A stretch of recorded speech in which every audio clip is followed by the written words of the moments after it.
Hello, welcome to Fireside Chats. My name is Magela, Pillai, and today we will be taking up the subject of incorruptibility on the show. This subject is of interest to us because all across the globe we see corruption on various levels. We would ask you, the viewer, to take a good look into your life and to ask yourself some essential questions around the subject of spirituality. Do you have any spirituality in your life in any way? How does your understanding of life impact on your consciousness? And what is your relationship with God? Are you happy and content with your relationship with God? Is there a balance between your inner and your outer world? To answer all of these questions on this subject, we will ask Sister Denise to share with us her wisdom and insight. Sister Denise, thank you so much for joining us. Thank you. And a very, very warm welcome to today's show. Incorruptibility. That is a very loaded term and a very interesting one because corruption is omnipresent in the world, is it not? Yes, it certainly is. And what then is your definition of incorruptibility? There are two sides to corruption. One is the sexual corruption, and the other is the financial corruption. And the thing about corruption is that it is an incentive to cause a person to go against correct behavior, correct rules and regulations, correct judgment. So who gets corrupted is people who have influence, people whose decision makes a difference in many people's lives. So the people who are the targets of corruption are the law enforcement officers and agencies, politicians. Actually, what I did find is it's very rampant in the universities and any area actually where somebody needs something and somebody can decide to give it to them or not give it to them. And then from the sexual corruption side of things, if you want to get information out of someone or you want them to do something, you can influence them through sexual corruption because it makes the person come under your influence. So this is the thing. What influence do you want to be under is the influence of your conscience and the influence of God, the influence of, you can say, righteousness. And so corruption is when you want to bend that influence to your side. So, Sister Denise, if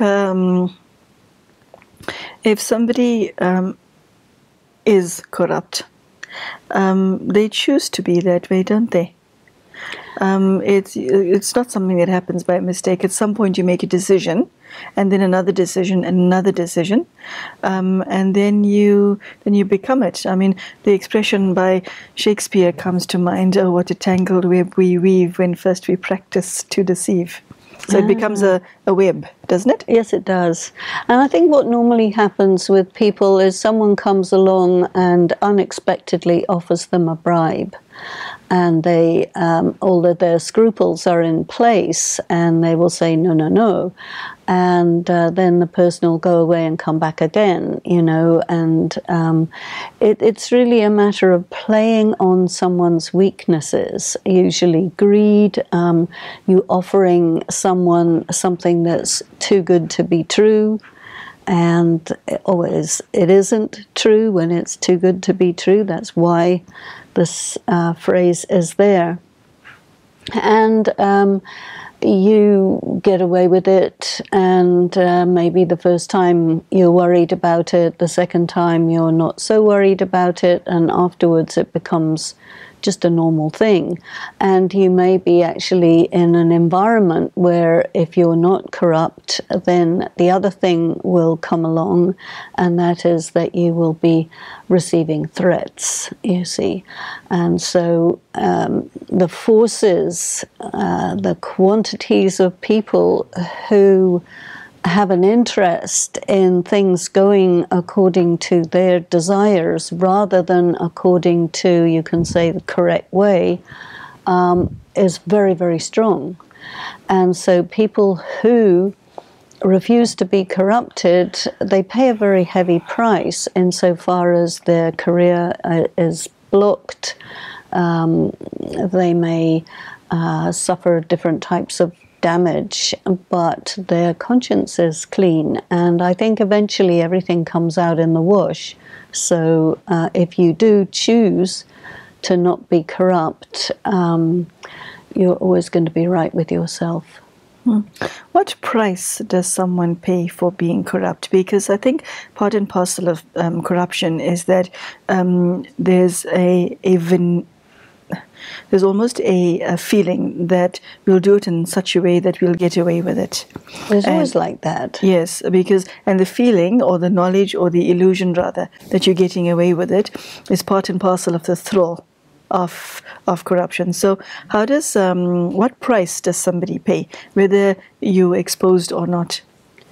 I think one of the prices you pay is that you can never really have an honest relationship, because being corrupt means that you have been made dishonest. And so your relationship with your loved ones is going to be limited because you have to hide a whole part of yourself.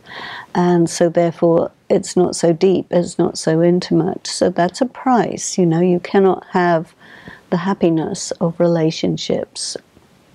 I think that corruption is something that's progressive, rather like any other addiction, and gradually it starts to take over your life, and you become a real slave to it, and people have such a hold over you that they can make you do things that you wouldn't otherwise do, but because you're susceptible to blackmail and this and that, and you can get killed, you're operating out of fear all the time. That is a heavy price. And Sister Denise, you have a situation where you have somebody who's the victim of corruption. There's a perpetrator and also the victim. Or you could just be working in an environment where you're aware of the corruption, and then you become, you're not part of it, but it's all around you. What does a person do in such a situation to protect themselves? Well, I think that you have to be personally strong to be able to operate within that, and you have to, I suppose, you have to make yourself small so that you can continue to operate, but you're not as free as you would be if there weren't a corrupt environment. But the thing is, it's so total, it's so everywhere, that I think you really need to make yourself spiritually very, very strong and very, very light, and really be with God so that you can be protected, because otherwise it is becoming more and more difficult. There are many who choose in their respective environments who are not corrupt, to see corruption around them, to expose it. In other words, to be a whistleblower. But whistleblowers pay a very heavy price, don't they? That's right. Is it ever worth it, being a whistleblower? Well, it has to be worth it because a whistleblower is motivated by truth, is motivated by the awareness that, well, if I don't, then I'm part of the corruption. And so then that sin of corruption comes on your head if you're not a whistleblower. But as a whistleblower, you have to be very, very aware of what's going to happen to you. And what we've seen in whistleblowers recently, they are very extremely exposed to danger. Their life is in danger. They can be killed. Sometimes even, well, they're not believed. The forces against the whistleblower are strong, so the whistleblower has to be, you know, very smart and have a lot of backup, probably a lot of money, so that they can actually, you know, have something that has power over those who seek to squash the whistleblower. And so I think you have to be very smart to be a whistleblower successfully. Sister Denise, you know what comes to mind is that there's more than one type of corruption. We're calling it by its external large term, and it's an umbrella under which many things fall. So you get overt corruption, and then you get covert corruption. It may not necessarily be easy to see or recognize, but one needs to be quite streetwise to recognize both of them, don't you? Yes, yes. So how do you go about sussing out the environment where this is not actually your reality? You just encounter it into a new environment that you find yourself in. I think you have to be personally very honest, because personal honesty causes your antenna that can detect corruption to see it very quickly. If you're not totally personally honest, you'll miss it, and then it's easier for it to grab a hold of you. So that is, I think, the most important thing.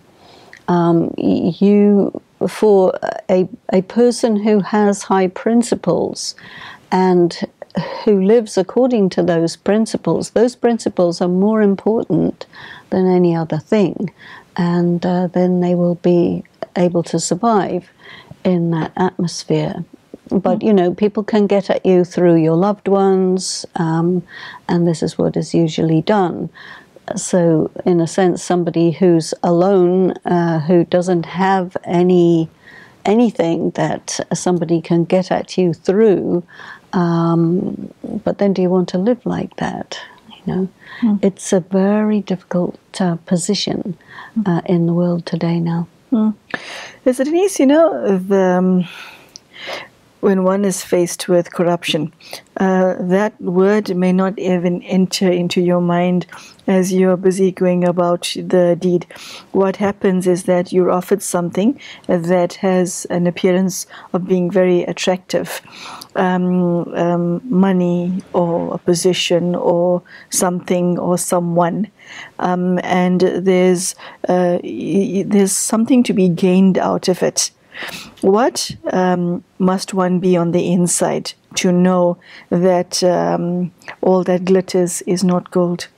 Well, you have to not be greedy, because if you're greedy, that can get through to you. You say, oh yeah, that would be nice.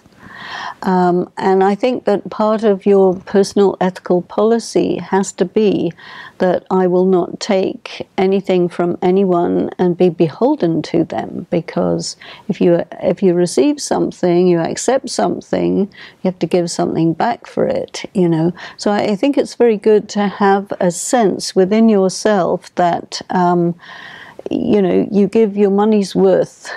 I mean, like for myself, even on the simplest level, I get invited to different places to speak, you know, and I always make sure that the amount of time, energy, money, effort that people take to arrange programs and so on, I make sure that I give back so that the account is always at a zero, you know.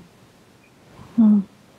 Or another thing is we're trustees, you see. So trustees, for example, Someone will want to make a donation to the spiritual organization. You're a trustee to receive that and carry it to the organization and not cream off any bits of it, because that is also corruption. You see. And so I think, you know, an attitude of renunciation, an attitude of simplicity is very helpful there, because then you are not tempted, you see. Okay. So if one is corrupt, can you have a relationship with God? A real one? You can have a superficial one, but I really don't think you can have a real one, because God is all about truth. God is all about cleanliness, purity, and you can't be pure and corrupt. That's completely incompatible.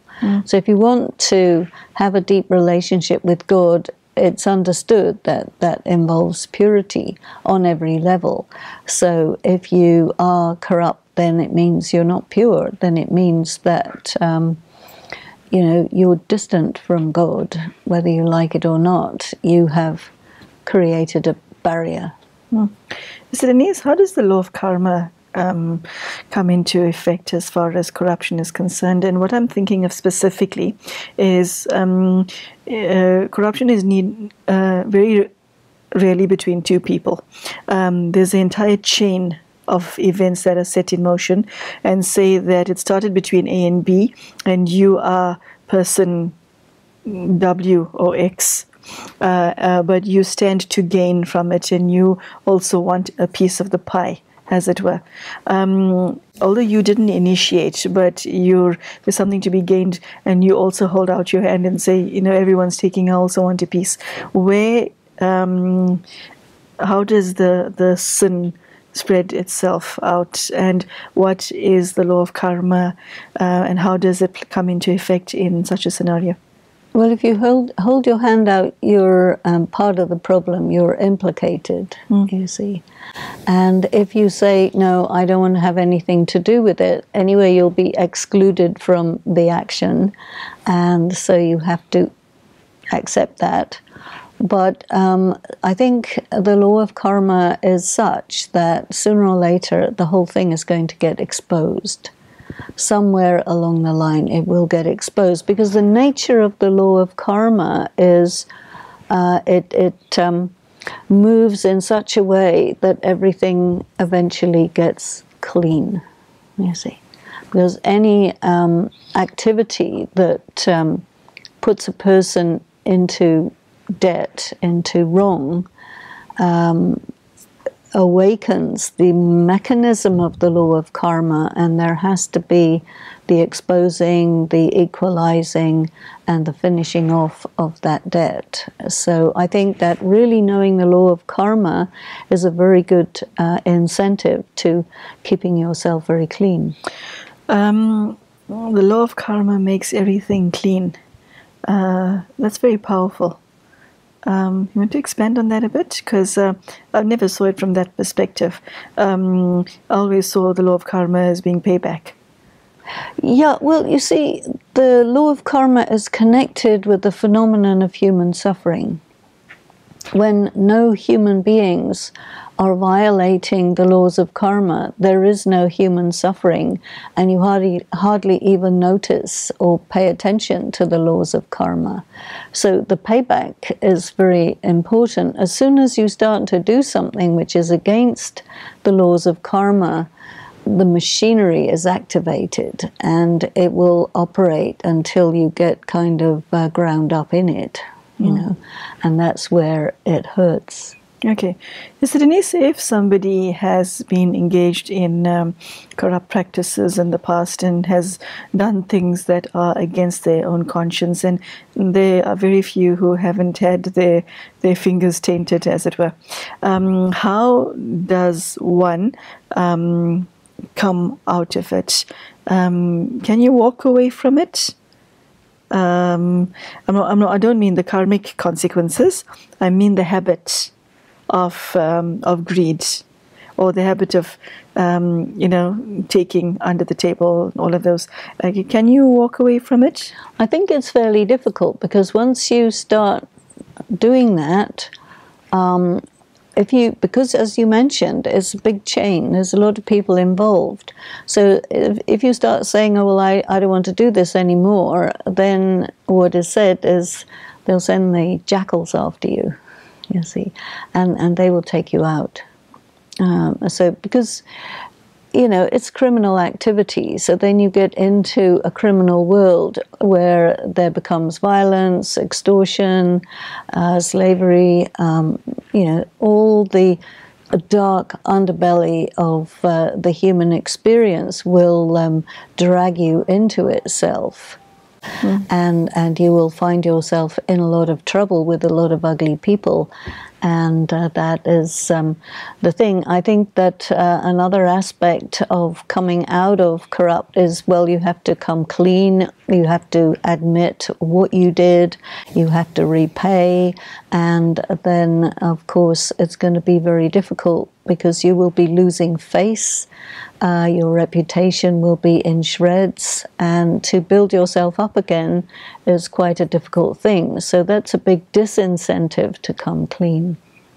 Okay, but there is the odd person, somebody listening to you right now, who feels deeply inspired to transform, who has seen the error of his ways, and who's maybe committed some minor sins in the corruption department in the past. How does he redeem himself? Well, if it's minor, of course, it's much easier to redeem yourself and say, oh, this is a mistake, I got caught up, I was naive, I was stupid, and you can get away with that and come back into the world of right action. But what will happen is you will also be admitting that I am a bit of a fool, and so you can be victimized by showing yourself to be actually manipulatable and weak and not so sharp. To navigate the world the way it is now and keep yourself clean requires you to be really sharp. Okay, so Sister Denise, what makes a human being incorruptible and totally not susceptible to that which the world offers? Because there's always a temptation at every point in your life. Of course, there's always a temptation. So what makes you? What keeps you within this orb? Well, you have to have an absolute commitment to your spirituality, a commitment to God, a commitment to purity, and it has to be very conscious, very overt, and that is the purpose of your life, is to walk that narrow line, and then you can do it. Okay, so it boils down to a matter of choice. Mm-hmm. Okay. And you see, if that purity is the most important thing for you, then that is what you stand for, you see. So that's your choice. The other thing I wanted to find out is, say that you have accepted something that you knew was corrupt, and you were paid out, and then after that you had an attack of conscience. If you use the proceeds of your own corruption for charity, sincerely, for charity, because you've now seen the error of your ways, you can't actually give it back, but you pay it forward and you use it to build an orphanage. I'm using this as an example, that you use it for charity, you use it for good. Is that an act of redemption? Or if you donate it to a spiritual or religious institution, do you, if you use the money for good, do you offset the debt somehow? Well, it's not quite so clean, because you're using that. Is it blood money? Well, the beneficiaries of that charity, you're saying, you carry my sin for me, You see, if somebody would say to me, okay, here's this money, and I'm going to give this for your organization, and it's a large amount, I would immediately question it and say, why are you giving this large amount? What's going on, you see? Because if it comes like that out of the blue, and it happened to me, and I questioned it, and I found out this is not clean, and I said, you keep your dirty money. I don't need it. There aren't many like you, Sister Denise. On that note, I think we'll say goodbye to you. So your answer is no to my last question? I think it's better to give it a no. Okay. Okay, on that note, okay, I have to ask you one more thing. How does one clean up any sign of corruption within the soul through your relationship with God? How do you do it, and what do you do? I think what you need to do is write down everything that's on your conscience and offer it to God with a commitment not to do it again, and to accept whatever has to come as payment, as it were. That is a good way. Sure. Okay. That's a very powerful note on which to bring today's talk to an end. Yes, that last sentence by Sister Denise was quite an earful. The question that I'd like to leave you with, viewer, is do you have the courage to write down all that is plaguing your conscience and give it to God? Do you have such courage? Sister Denise has suggested that that's what you do in order to come clean with yourself and with God. So I suggest that you take some time to consider this and ask yourself the question, are you incorruptible? And if so, you place yourself in the category of a very few people in the world who can stand and openly accept God's gaze because you are clean on the inside. And if you are, congratulations to you. If you were not in the past, there is hope. You can redeem yourself because none of us are perfect. We have all erred in the past. And so you can come clean by your relationship with God. So, Sister Denise, thank you so much for sharing your time with us. And thank you, viewer, for joining us. Good day to you.